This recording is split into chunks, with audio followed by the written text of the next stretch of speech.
BBC ने ये नहीं बताया कि ईरानी तेल स्मगलिंग करने के अंदर पाकिस्तान की फौज का जो है वो एक बहुत बड़ा साबित शुदा किरदार है।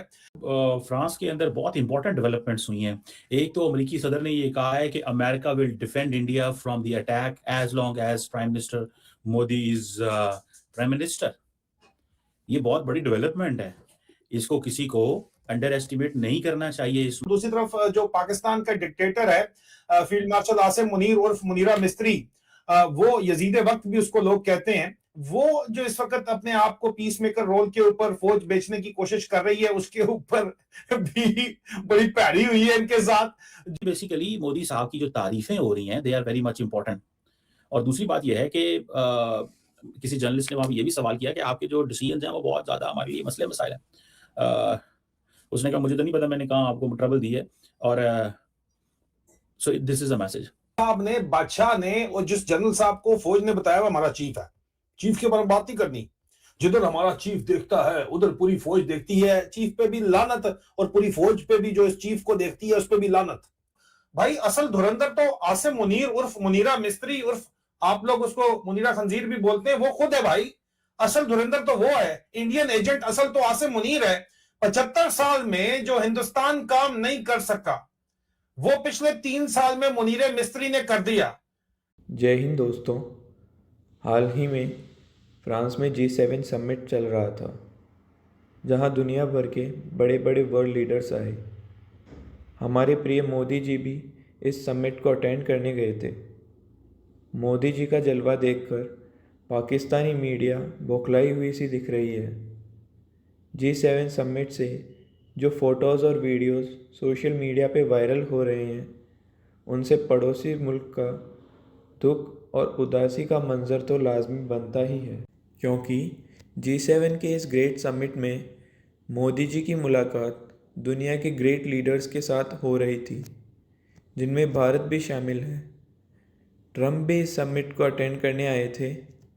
जैसे ही ट्रंप हाथ मिलाने के लिए मोदी जी की ओर बढ़े तो मोदी जी ने अपने एक्सप्रेशन से यह एहसास दिलाया कि भारत ट्रंप और ट्रंप के टैरिफ वॉर दोनों को झेलने की क्षमता रखता है। ट्रंप का जो ये एटीट्यूड है कि आई एम द बॉस को मोदी जी ने रियलिटी चेक दे दिया कि यूएसए सिर्फ छोटे मुल्कों जैसे वेनेजुएला और ईरान को ही दबाव में रख सकता है। यूएसए भारत का बाल भी बांका नहीं कर सकता। भारत ने पहले भी यूएसए को उसकी औकात दिखाई थी। जब मार्को रूबियो भारत में आए थे तो उनको रिसीव करने के लिए भारत ने किसी भी बड़े अधिकारी या डिप्लोमेट को नहीं भेजा और साफ साफ संदेश दिया कि जो आप लोग पाकिस्तान और बांग्लादेश के लेवल का भारत को समझ रहे हो, ये गलती दोबारा कभी मत करना, क्योंकि भारत और पाकिस्तान में ज़मीन आसमान का फ़र्क है। एक तरफ भारत ग्लोबल सुपर पावर है और दूसरी तरफ पाकिस्तान ग्लोबल हंगर है। समिट की इस मीटिंग के दौरान मोदी जी और भारत की ताकत का अंदाज़ा लगाया जा सकता था। यूके के प्राइम मिनिस्टर भी मोदी जी से मिलने के लिए काफ़ी एक्साइटेड दिख रहे थे। चलिए इस वीडियो में आगे बढ़ते हैं। फ्रांस के अंदर बहुत इंपॉर्टेंट डेवलपमेंट्स हुई हैं। एक तो अमेरिकी सदर ने ये कहा है कि America will defend India from the attack as long as prime minister Modi is prime minister. ये बहुत बड़ी डेवलपमेंट है, इसको किसी को अंडर एस्टिमेट नहीं करना चाहिए इस माइंडसेट को कि नरेंद्र मोदी जब तक वजीर आजम है अमेरिका विल डिफेंड इंडिया। अच्छा, मुझे इसको मैं दो एंगल से देखता हूं। एक एंगल तो ये है कि कहीं ना कहीं पे अमेरिकी सदर ये महसूस करते हैं कि how to win India, one of the way to win India is to win the Indian public. आप अगर इंडियन पब्लिक को विन कर गए तो आप इंडिया जीत गए। और इंडियन पब्लिक जो है वो जाहिर बात है it goes with the government, उसको पता है कि गवर्नमेंट जो है वो साथ है। तो ये चीजें जो हैं they are in front of us. और दूसरी तरफ वो जिसे कहते हैं ना, so the best way is कि मोदी साहब की तारीफ करो और ये कहो, लेकिन इसको अंडर एस्टिमेट करना चाहिए। One must not under estimate this entire सोच एंड दिस एंटायर माइंडसेट को अंडर एस्टिमेट मत करें कि जो ये ट्रम्प कह रहा है उसका क्या मतलब है। चाहूंगी सर, ये काया पलट हो गई। ये सूरज किधर से निकल आया, ये तो लगता है कि मगरिब से सूरज निकल आया। हुआ ये, आपने पूरी दुनिया ने देखा, बड़ा चर्चा है जो प्रेसिडेंट ट्रम्प ने इंडिया के बारे में और आपके प्रधानमंत्री के बारे में जो अल्फाज इस्तेमाल की हैं, जितनी तारीफें की हैं, वो सब तो अलग। लेकिन जो एक बात उन्होंने कही थी, उन्होंने कहा कि अगर इंडिया पर कोई भी अटैक होता है, कोई भी हमला होता है, तो हम भारत का साथ देंगे, यानी जो यूनाइटेड स्टेट्स है वो स्टैंड करेगा इंडिया के साथ। अब आप जानते हैं कि ये आपके हमसाया पाकिस्तान के लिए तो ये एक बहुत ही बड़ी और खौफनाक खबर है कि ये क्या हो गया। क्यों मुझे लगता है आलिया साहिबा, प्रेसिडेंट ट्रम्प को और मोदी जी को ये पता चल गया होगा कि आलिया साहिबा जो है इस प्रोग्राम को कवर करेंगी, वो इस पर डिस्कशन करेंगी, एंड दे नो कि Aliya Shah programme is always on the positivity. तो उन्होंने कहा चलिए इस पर पॉजिटिविटी की एक सेंसेशन क्रिएट करते हैं। आई थिंक उन तक ये मैसेज पहुंचना, क्योंकि काफी टाइम के बाद उन्होंने कुछ इस तरह की बातें करी हैं जो कि शायद दुनिया को चौंका रही है। बट कॉन्ग्रेचुलेशंस टू यू कि आपकी कंट्रीब्यूशन शायद कहीं ना कहीं उन दोनों को पहुंच रही है। अब आती है बात सबसे बड़ी।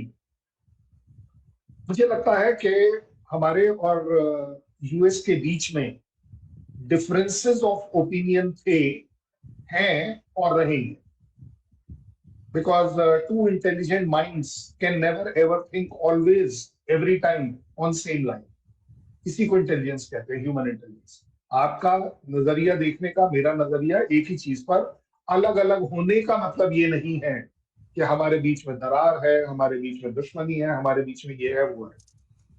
एंड स्पेशली जब यूएस और इंडिया जैसी कंट्री, जिनको मालूम है कि यूएस को ही नहीं रिप्रेजेंट करता, वो नेटो को रिप्रेजेंट करता है, यूरोपियन यूनियन में भी उसकी एक अच्छी खासी स्टैंडिंग है, पूरी दुनिया का वो यूनिपोलर अपने आप को वर्ल्ड लीडर समझता है, वर्सेस उन्होंने ही, इस G7 ने ही इंडिया को ग्लोबल साउथ की वॉइस बनाया है इन G7। सो जब दो सो कॉल्ड बड़े लोग इस तरह की बात करते हैं तो they don't get into hassles के तूने मेरे से क्या लिया, मैंने तेरे से क्या लिया, और वहां पर बात निकल कर आती है कि दुनिया अटेंशन पे कर रही है। इसलिए वो जो आपने बोला है कि attack, let me tell you one thing, it is not for Pakistan. अच्छा, it is not for Pakistan. आप ये समझते हैं, इंडिया ये समझता है या इंडिया ये जानता है कि जो सिर्फ चाइना के लिए कहा, पाकिस्तान के लिए नहीं कहा? नहीं, मैं इसीलिए कंप्लीट करने दीजिएगा। उनके तरफ से the messaging is to their enemy called as China. As far as India is concern, India ने ना तो कभी ये सपोर्ट मांगा था, ना मांगा है, और मुझे नहीं लगता कि इस तरह का सपोर्ट कभी इंडिया ओपन फोरम में मांगेगा कि चलिए जी हमारे ऊपर क्या हो रहा है क्या नहीं। लेकिन there is a very great message involved in it for Pakistan, क्योंकि पाकिस्तान कुछ दिनों से ऐसा फील कर रहा था, क्लेम कर रहा था कि they are too close to USA, and USA उनके साथ खड़ा हो जाएगा जैसे चाइना खड़ा हुआ। So that is the difference. There is a direct message from US to China that anything when it comes to this region। इसीलिए आप देखते हैं ना ग्लोबल साउथ में, अगर मोटे तौर पर देखा जाए लॉजिकली, तो वो तो फिर चाइना को आना चाहिए था, क्योंकि चाइना अपने आप को बहुत टॉप शॉट समझता है।